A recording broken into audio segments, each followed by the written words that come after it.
Breaking news. The U.S. stock market is crashing, and recession fears are rising fast. Investors are panicking, billions of dollars are being wiped out, and many are wondering what's next. Should you sell, hold, or buy the dip? Let's break it down.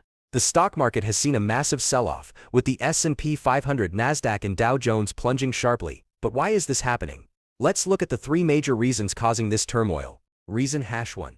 The Federal Reserve is aggressively hiking interest rates to control inflation, making borrowing more expensive. Higher interest rates mean businesses cut back on expansion, people take fewer loans, and overall economic growth slows down. While this helps reduce inflation, it also creates panic in the stock market. Reason #2. Big tech companies and corporations are laying off thousands of employees, signaling that businesses are struggling. On top of that, consumer spending is dropping, people are buying less because of high prices. When businesses make less money, their stock values fall, causing a market crash. Reason #3.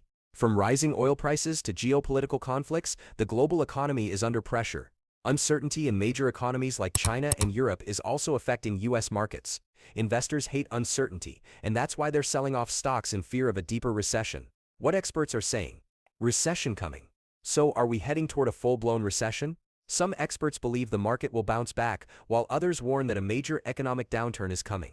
The big question is, are we on the edge of a financial meltdown, or is this just another market correction? What do you think? Let us know in the comments, and don't forget to like, subscribe, and hit the bell icon for the latest financial updates.